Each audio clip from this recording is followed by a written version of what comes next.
depan, dan yang biasa kita terima adalah dari Buya Rusdi, tapi beliau sedang umroh ya, sedang melaksanakan umroh sehingga digantikan oleh putra beliau. Jadi Muhammad Irfan ini adalah putra kandung dari Buya Rusdi. Beliau ini juga oleh karena itu mari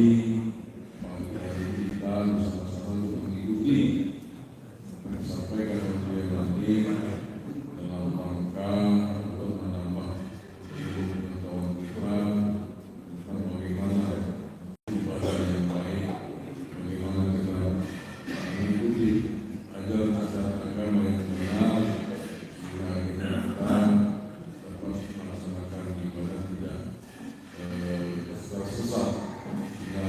Kita akhirnya kita kembali ke Allah dengan keadaan khusyuk dan khotimah. Sekalian, mari kita lama-lama kita buka dengan mengucapkan salam. Bismillahirrahmanirrahim. Silakan Ustaz memberikan materi. Terima kasih.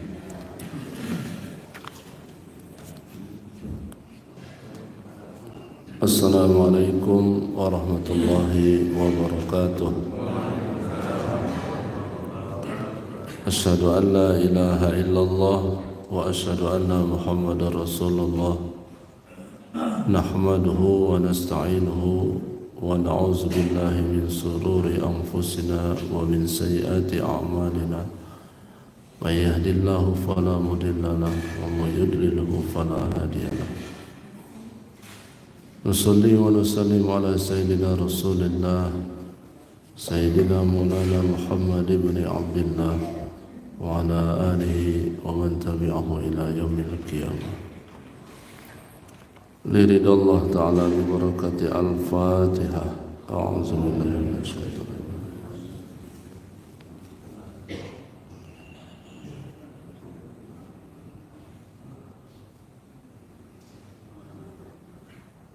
Al-Fatihah.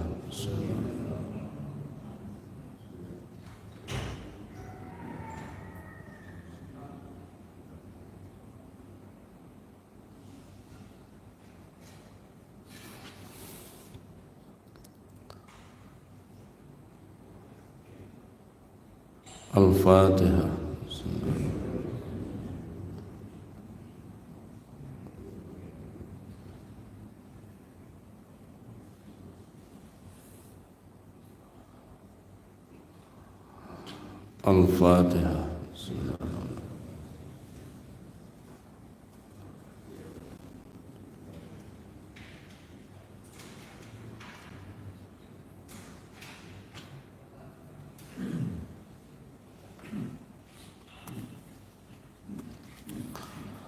Al-Fatihah.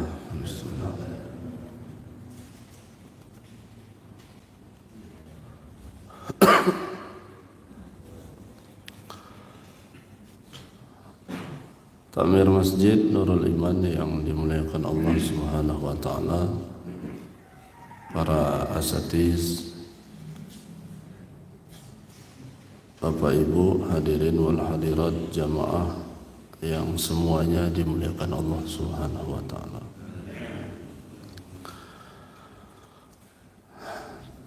Tanggal 4 Agustus kemarin Abuya bersama rombongan melaksanakan ibadah umroh kembali ke tanah air tanggal 16 Agustus. Perjalanan selama 12 hari, dan beliau menyampaikan salam untuk jamaah yang ada di sini. Assalamualaikum warahmatullahi wabarakatuh.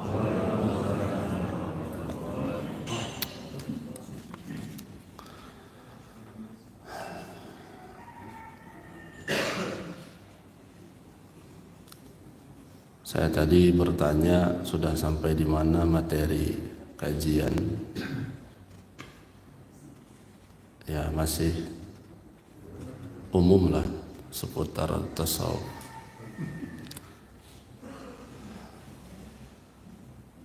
Jadi kalau ada kemiripan materi yang disampaikan,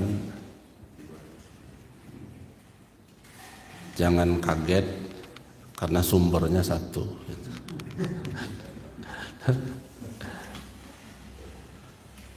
Bapak Ibu yang dimuliakan Allah Subhanahu wa taala, mungkin saya masih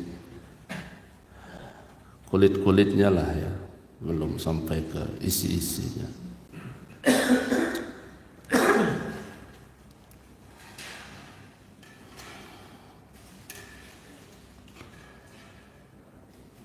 Kenapa kita perlu memahami tasawuf?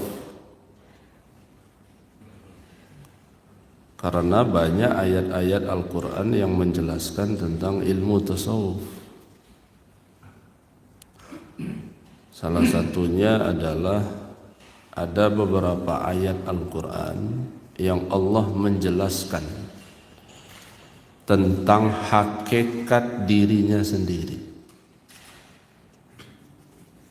Saya ulangi judulnya, Allah menjelaskan tentang hakikat dirinya sendiri.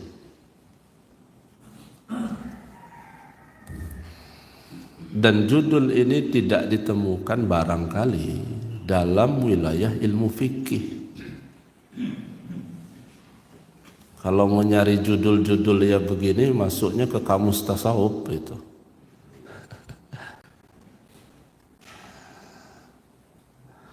Quran surat As-Saffat ayat 96. Wallahu khalaqakum wa ma ta'malun.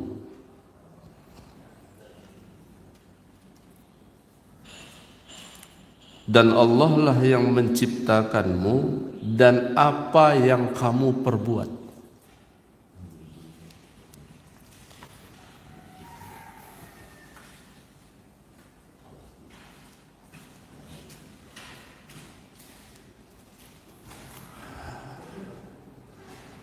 Kalau kita ditanya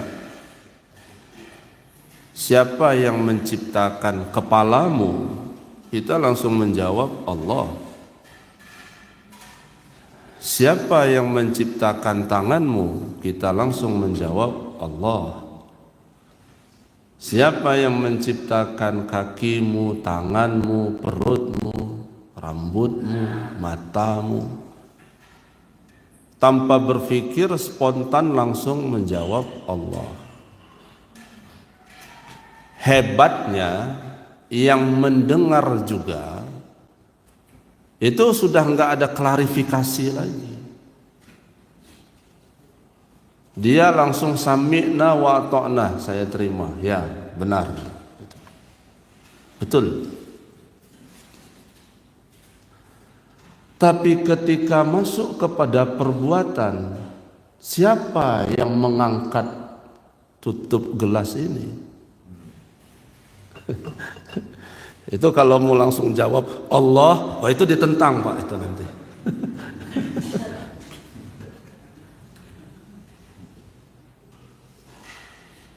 Siapa yang angkat piring ini? Kalau kamu langsung jawab Allah, oh kamu langsung diprotes itu. Siapa yang ngelempar batu? Kalau kamu jawab Allah, itu langsung diprotes itu.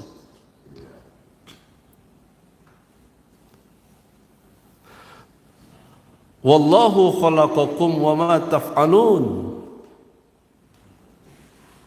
Dan Allah lah yang menciptakanmu dan apa yang kamu perbuat. Ya, apa yang kamu perbuat itu apa yang kamu perbuat. Apa yang kamu perbuat itu ya apa yang kamu kerjakan. Apa yang kamu perbuat itu ya apa yang menjadi aktivitasmu.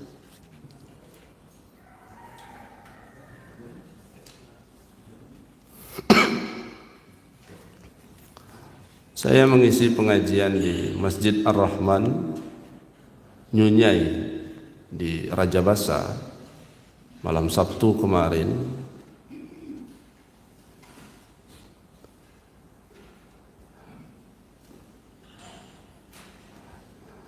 ngaji tasawuf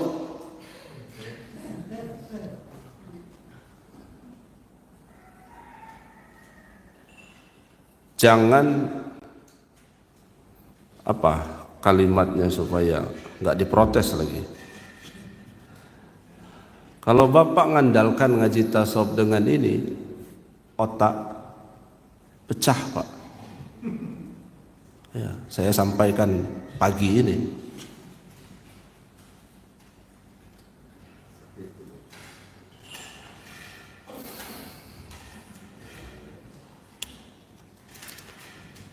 Ngaji tasawuf itu harus pakai rasa.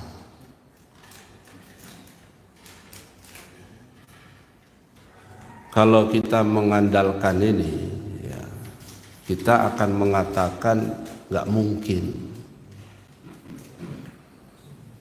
Kita akan mengatakan masa iya?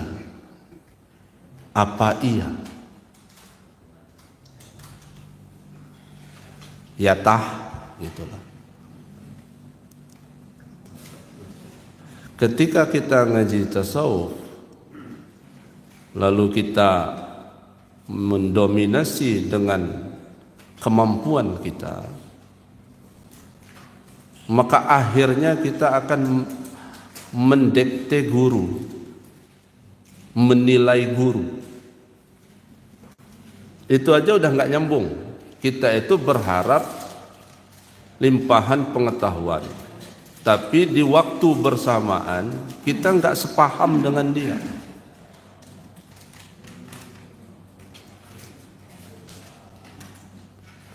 Ya nggak kena. Saya ambil contoh aja.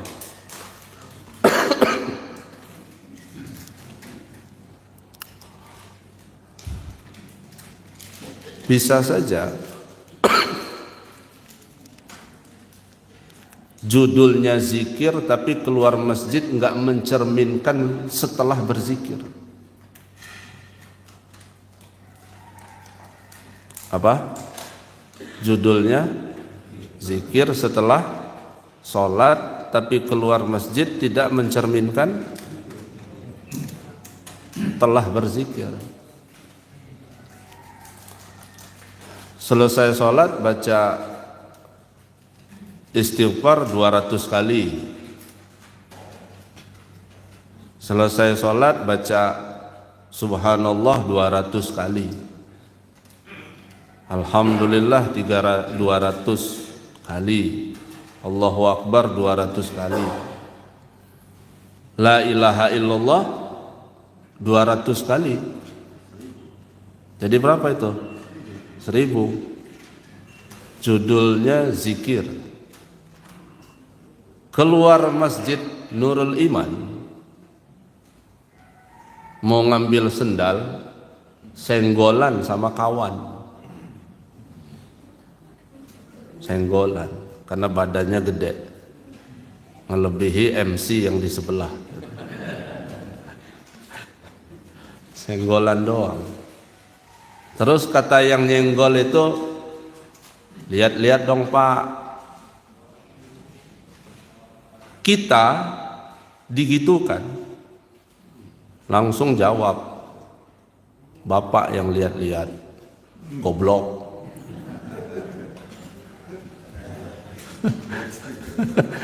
Kata yang nyenggol itu, lihat-lihat tolol. Karena kita dibilang tolol, terus kita jawab, lihat-lihat, lu goblok, bego. Padahal kita ngomong bego itu setelah zikir 200 kali, Pak. Kita ngomong goblok tolol itu setelah kita menyelesaikan hamdalah, subhanallah, Allahu Akbar 200 kali. Tapi enggak mencerminkan. Enggak mencerminkan.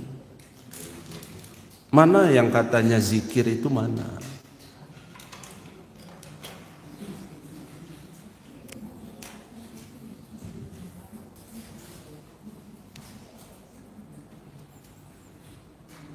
Di Taufikur Rahman kemarin ada yang bertanya, bagus.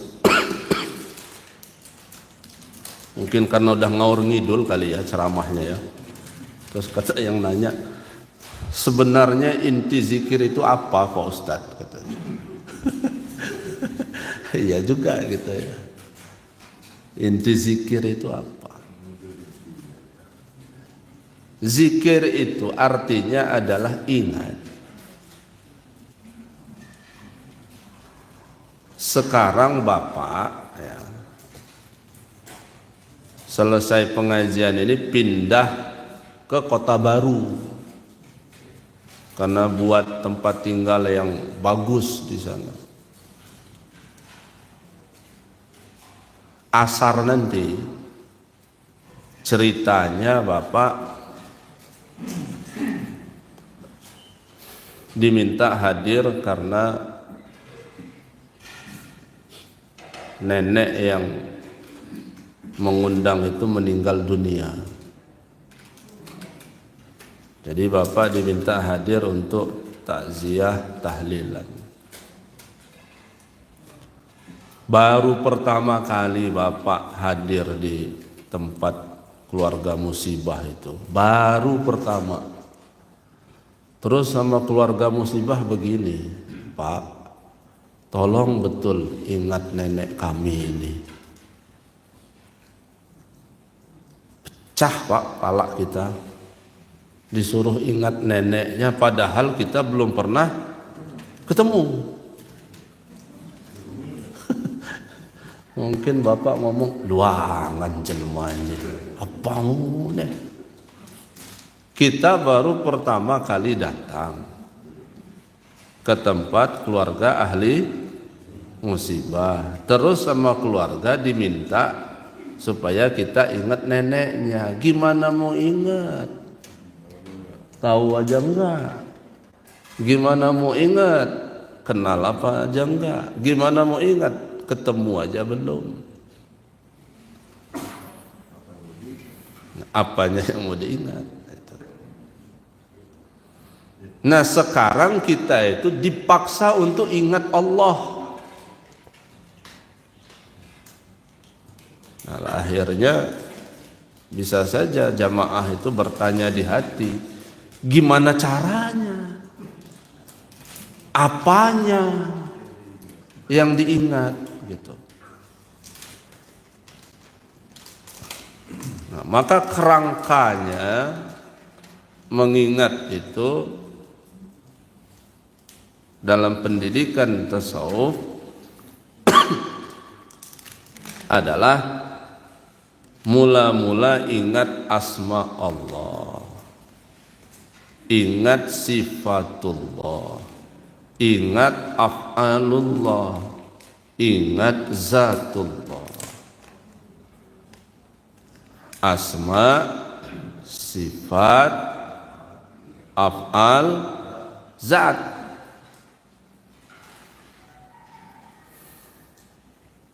Asma Allah. Nah, karena itu dalam rangka ingat, banyak-banyaklah menyebut asma'nya yang dihimpun pada kalimah la ilaha illallah.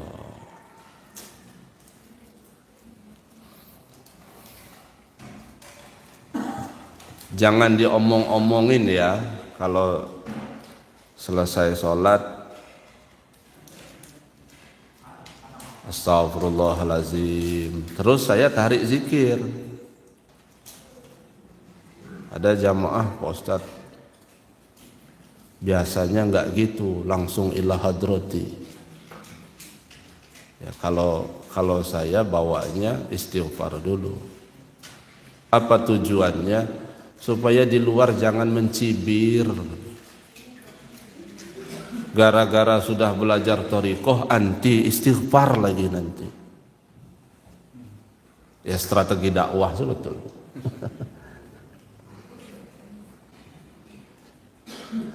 Saya sering katakan pada jamaah Bapak Ibu, Belajar thariqah bukan meninggalkan amaliyah yang sudah ada.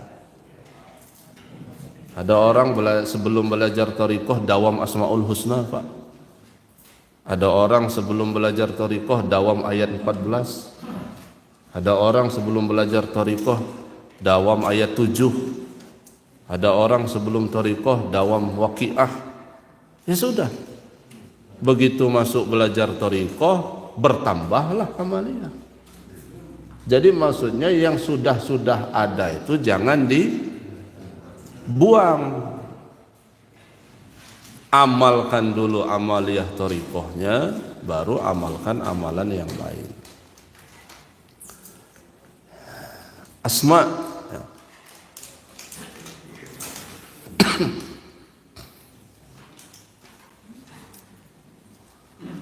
Lalu yang kedua adalah sifat Allah. Salah satu sifat Allah itu adalah ilmun. Sifat wajib di Allah nomor 9 adalah ilmun.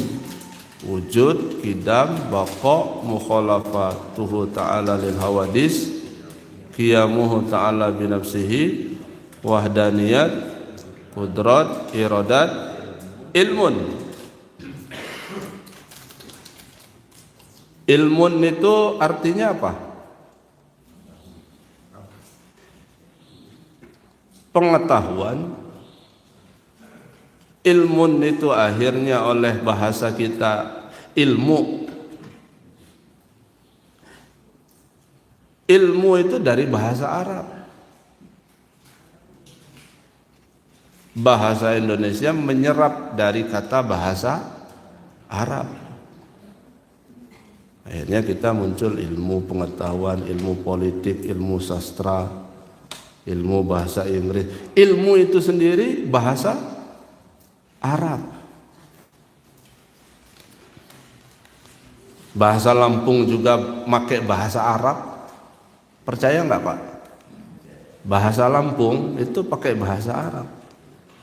Saya kalau di kampung-kampung itu dulu sering ngedengar nenek-nenek kalau ngobrol gini kalimatnya. Khepasi agi maujud kudo. Agi maujud kudo. Mujud kudo.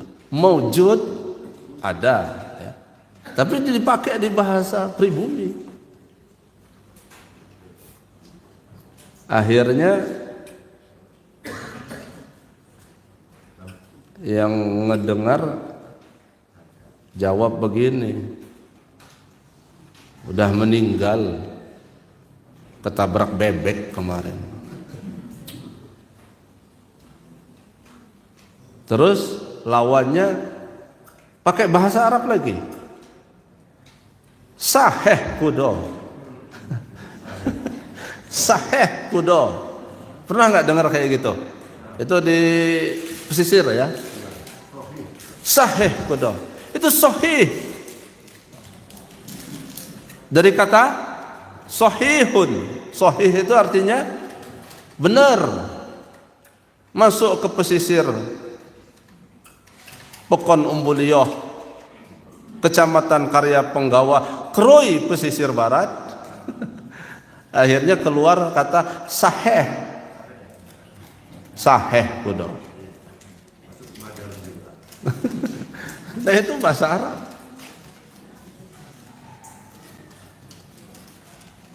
Nah balik lagi ke tadi ilmu. Kenapa kita marah dikatakan bodoh? Kenapa kita kesal dikatakan goblok? Kenapa kita tidak terima dikatakan tolol? Karena kita memposisikan diri punya ilmu. Punya ilmu. Ketika kita memposisikan diri punya ilmu lalu dikatakan bodoh, ya kita marah. Kenapa? Karena kita memposisikan diri punya ilmu. Nah, ini dicerna pakai rasa, ini pakai rasa. Nanti kalau saya ngomong begini dicerna pakai otak, nanti Bapak protes nanti.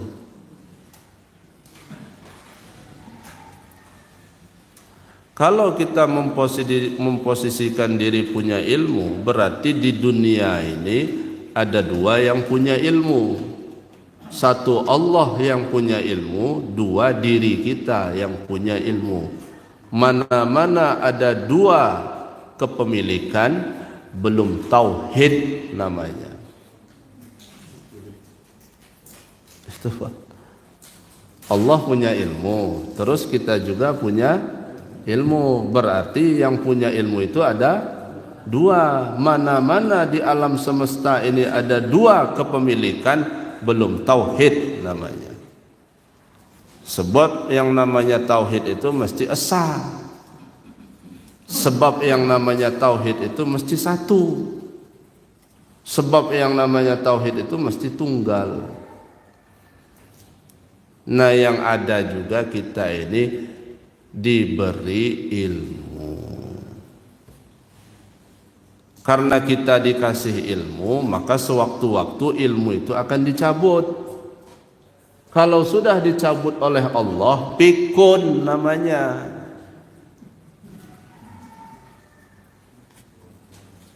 Bapak Ibu udah pikun belum? Sudah belum?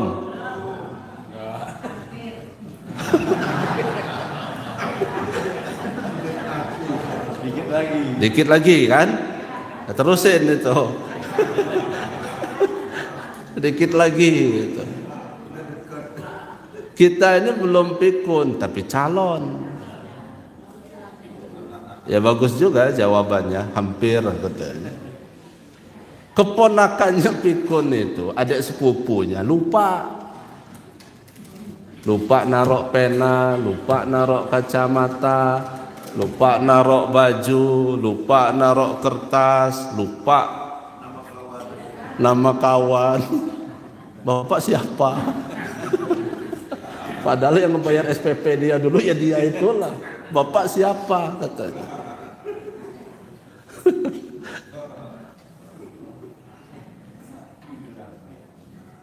Lalu mana yang mau dibangga-banggakan sama kita?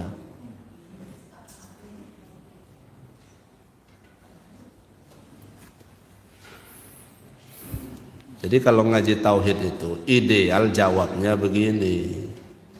Dasar goblok. Iya, saya yang goblok. Coba tes dulu lah. Dasar goblok, jawabnya? Iya, saya goblok. Itu kita jawab gini ini karena kita pengajian subuh aja. Keluar masjid tadi kamu.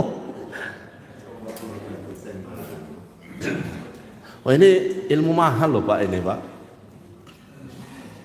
Begini-begini belum tentu ketemu di kampus S3 itu. Iya beneran.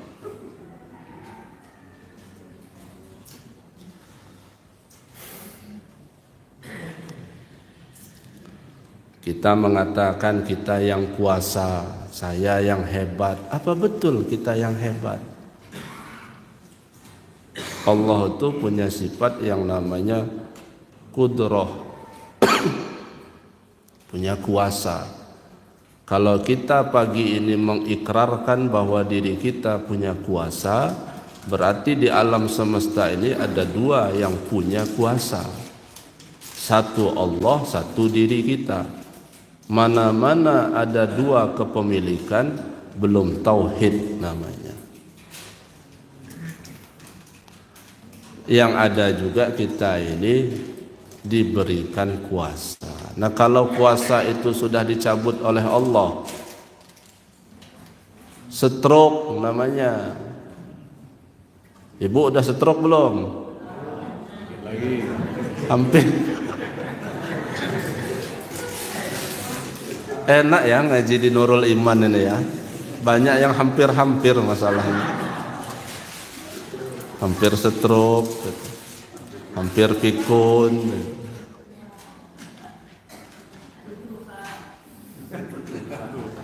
Hampir Tuhan.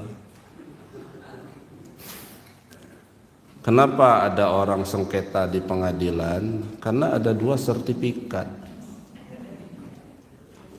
Ya, ada 2 sertifikat. Mana-mana ada 2 sertifikat, mesti gelisah, mesti tidak tenang, dan mesti bermasalah. Lalu bagaimana supaya tenang? Pastikan hanya 1 kepemilikan. Pastikan hanya 1 kepemilikan. Nah, kenapa kita nggak tenang dalam hidup ini? Ya karena kita ada rasa bahwa sayalah yang kuasa, sayalah yang bisa, sayalah yang hebat, saya ya itulah. Jadi ngaji tauhid itu, saya sering sampai ngaji tauhid itu bukan ngaji ngaku Tuhan. Ngaji tauhid itu ngaji menyadarkan diri siapa sebenarnya kamu.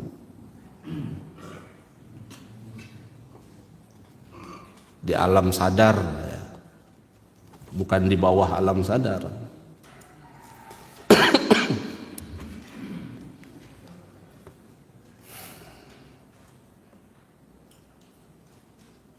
Jadi manaqib kemarin saya sampaikan juga. Ketika 20 tahun yang lalu kira-kira saya mengantarkan surat ke salah satu pesantren yang ada di Lampung Selatan. Itu saat mau ngasih surat, pimpinan pesantrennya nggak ada.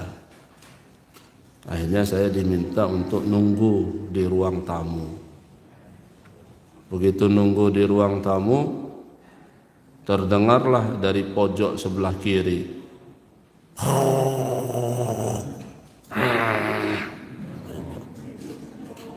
itu apa suaranya? Oh salah berarti saya ngasih contohnya. Pokoknya suaranya gitu aja. Karena saya sendirian, kan saya takut juga waktu itu. Kira-kira setelah Isya lah kejadian itu.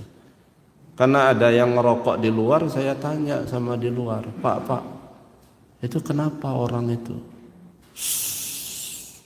Jawabannya, lagi fana, lagi fana, diem. Ada ruh Syekh Abdul Qadir lagi masuk.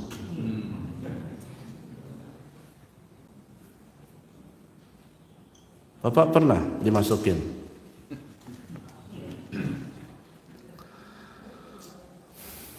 Fana itu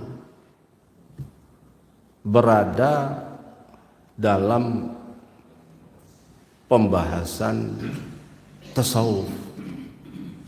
Belajar tasawuf ada bab bicara fana. Praktek di lapangan model fana begitu. Orang tadinya nggak anti tasawuf, Pak. Hanya gara-gara ngelihat pelaku fana modelnya begitu, akhirnya takut. Takut ngelihat fana. Nah, apa begitu yang disebut fana itu? 97 saya berkunjung ke pesantren Suryalaya. Waktu itu Pangresa Abah Hanom masih bisa komunikasi, tapi beliau sudah sepuh, masyhur min kibaril ulama. Pangresa Abah Hanom itu masyhur bahwa beliau termasuk adalah wali Allah dengan tingkat mursyid kamil mukamil. Setahu saya ya, selama komunikasi 97, 98 itu belum pernah ngelihat begitu. Padahal kewalian beliau masyhur.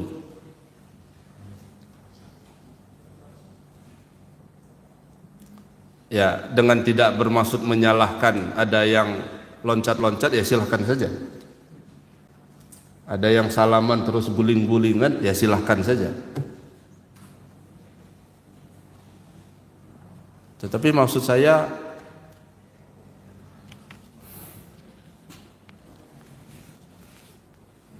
pada dasarnya pemahaman fana tidak seseram itu.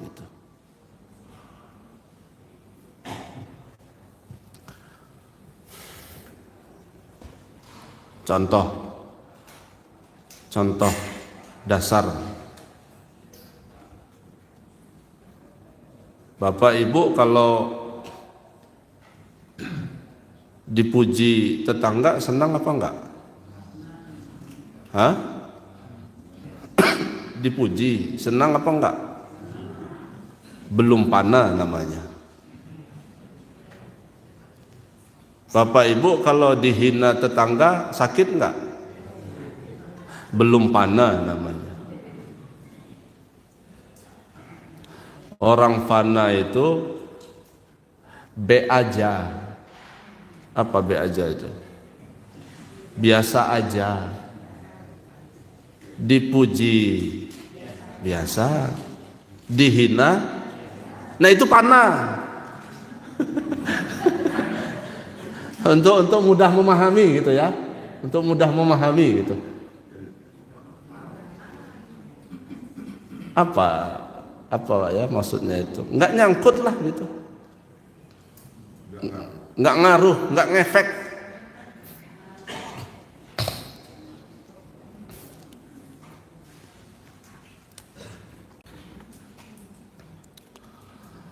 Mong in Skinongan peta sedi doh de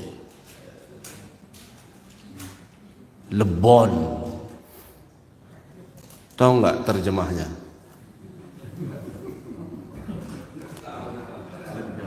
Enggak ada tulisan di sini.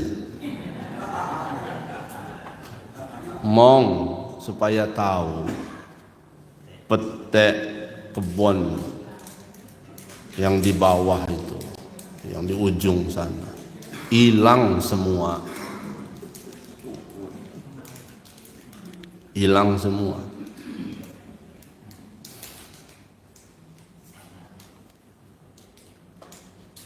Nomor 1 jawabannya apa? Hilang. Usung candung. Wang aja sitan balap. Ini kelas ekonomi. Jawabannya gitu. Apa? Hilang. Bawa golok. Cari orangnya. Kurang ajar, setan. Ini kelas apa ini? Kelas ekonomi. Jawaban nomor 2. Jadi Paulun Tuhan nih. Udah agak lain ini. Pelakunya anak yang dicari orang tua. Nah, ini kelas apa ini? Di atas ekonomi. Bisnis. Nomor 3. Jawabannya nomor 3 gini. Nanguntian no deh. Bapak na hablis, mak na hablis, anak na hablis, keturunan hablis menyentian no deh. Ini nomor 3. Nomor 4 jawabannya begini. Ya kado mak piapi. Coba ngomong. Ya kado mak piapi. Mong peta kamu belah, petek kamu habis, ya udah nggak apa-apa. Nah ini kelas Nurul Iman ini. Eksekutif ini. Nurul Iman ini. Setelah selesai sholat diajak zikir. Jawabannya begitu. Petenya habis loh Nek. Ya udah, nggak apa-apa. Mereka juga mau makan.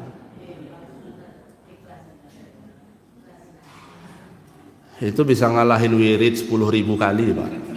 Bener ini. Ngomong kayak gitu, itu bisa ngalahin wirid 10.000 kali. Karena mau ngomong kayak gitu nggak sembarangan orang. Nggak sembarangan orang. Mesti ngaji 20, 30 tahun dulu baru bisa ngomong. Baru bisa ngomong. Ya kadu mak piapi. Setelah ngaji 30 tahun.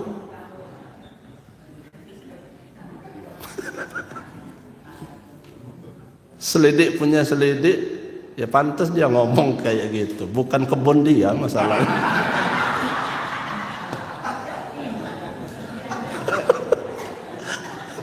Dia ngomong ya kadu mak piapi. Ternyata bukan kebun dia, pantas. Luangan nih ngomong gitu. Jamaah Nurul Iman ini sedang digiring untuk gitu. Otaknya berilmu, ya. Hatinya bersih, ruhnya nyambung. Amin. Walaupun ngajinya nggak paham. Yang penting datang aja lah. Paham nggak paham kan yang penting datang. Ibu walaupun nggak paham tapi satu yang pasti ibu dapat apa? Barokah ngaji. Itu pasti Pak. Snack.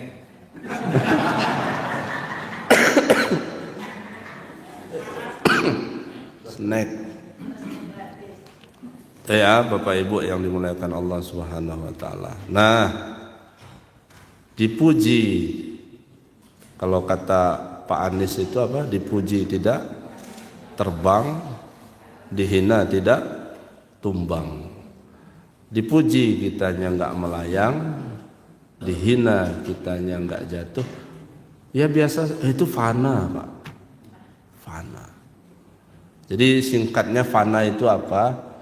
Singkatnya fana itu adalah tidak ada keterkaitan, keterikatan, ketersambungan kepada makhluk, dia hanya kepada Allah saja.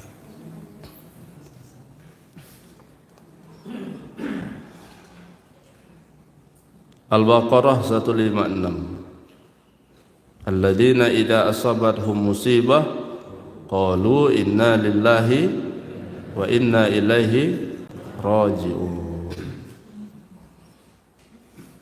Mana yang inna lillahi wa inna ilaihi raji'un? Di mana-mana masjid, musola kalau ada yang meninggal pasti ayatnya ini. Inna lillahi wa inna ilaihi raji'un. Itu yang di gardu-gardu stop semua. Jangan-jangan kawan seperjuangan lagi. Oh bukan. Jadi innalillah sekarang ini masih dipahami apa? Pengumuman untuk kematian. Padahal innalillah wa inna ilaihi raji'un kalau mau ditarik ke judul tadi, Allah sedang menjelaskan hakikat dirinya sendiri. Innalillah sesungguhnya kami ini milikmu ya Allah. Nah sekarang itu benar enggak ikrar itu? Benar enggak pernyataan itu? Kalau diri kita ini milik dia. Al-Insan ayat 30. Wa ma tasa'una illa ayyasha Allah. Innallaha kana aliman hakima. Dan tidak sama sekali engkau menghendaki sesuatu apapun kecuali atas kehendak Allah Subhanahu wa ta'ala.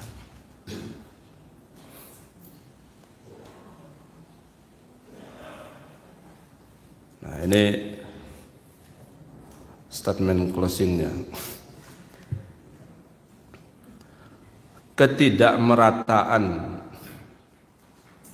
tentang pemahaman tasawuf itu sama halnya ketidakmerataan tentang pemahaman takdir.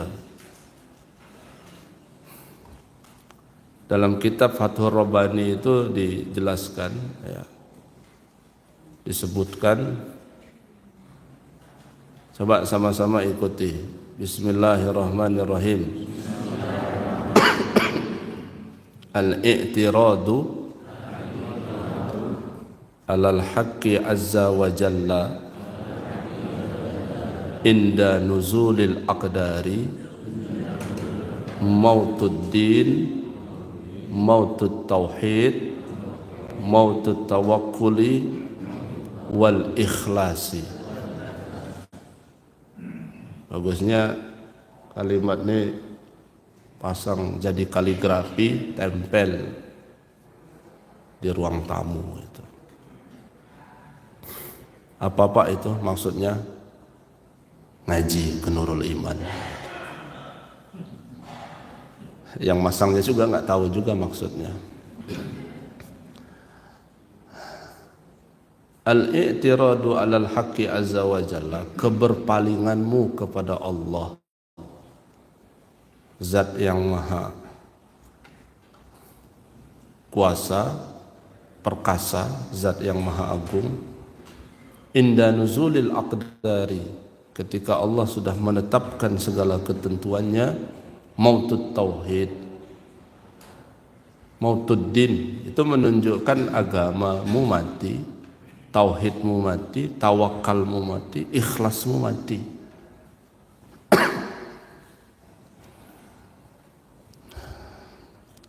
Umpama ibu kita meninggal dunia, bapak ibu kan pasti mengalami kesedihan yang sangat. Tiba-tiba masyarakat pada ngelayat, terus nanya ke bapak ibu, kenapa emak meninggal? Kita jawabnya, adu ajal nih. Satu jawabannya begitu biasanya. Yang kedua jawabannya, adu waktu nih. Kayaknya enak betul ngedengar itu. Padahal emak mati itu kan musibah besar itu. Lalu setelah 1 pekan, kok bisa kita hilang dari ingatan musibah besar itu? Di sisi lain, selesai pengajian di Nurul Iman, habis subuh hari Ahad tanggal 10 Agustus, ibu bapak pulang keluar dari masjid ini, beli bubur ayam kesukaan cucung. Bang, beli bang, 1. Berapa harga bubur ayam? Ya adalah 20 aja lah, 20.000. Begitu sudah dibungkus, ibu buka-buka dompet. Dompet nggak ada, cari kantong nggak ada. Waduh, maaf bang, nggak jadi.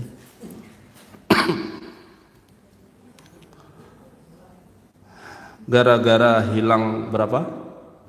20.000, ibu ke Nurul Iman lagi. Udah sepi ini, udah nggak ada orang. Disinilah saya duduk itu kemarin itu. Duduk tadi di sini itu duduk tadi. Apa yang ngambil mau kena coklat apa ya? Kata bapak, kalau bapak jawabannya apa yang ngambil pakai sorban tadi? Umpama, jangan tersinggung yang pakai sorban.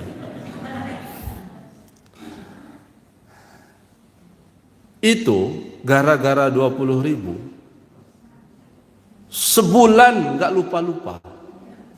Ingat terus, setiap ke Nurul Iman, disinilah kemarin itu. Nah, coba perhatikan, emak meninggal dengan 20.000 hilang, ini kan nggak bisa dibandingkan. Mahalan emak lah daripada 20.000. Tapi anehnya kenapa emak seminggu lupa, yang 20.000 sebulan ingat terus. Berarti pemahaman tentang takdirnya nggak merata. Kita itu nganggap takdir itu musibah yang besar. Musibah-musibah yang kecil itu disebut keteledoran, kecerobohan. Padahal mau besar mau kecil itu takdir. Coba 20.000 hilang, jawabnya begini. Hilang bu duitnya. Jawabnya gimana? Iya, adu waktu nih. Kalau emak meninggal tadi bisa jawab ya, udah waktunya. Emak meninggal, iya udah ajalnya. Itu agak susah kita ngejawab. 20.000 hilang, ya udah ajalnya. Itu nggak familiar itu di kita. Padahal, nah itu yang dimaksud al-i'tiradu 'alal haqqi azza wa jalla. Kamu menganggap itu juga bukan bahagian dari af'al Allah, menunjukkan ketauhidanmu itu hilang.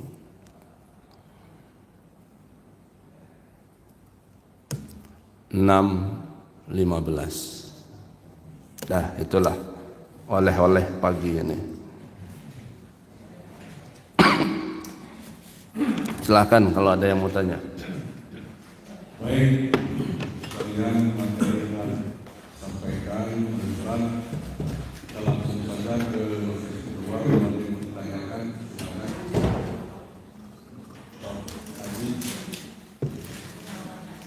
ibu-ibu ada yang tanya, ibu. Ibu, nanya enggak? Yang di tengah ada nggak Pak? Pak Haji?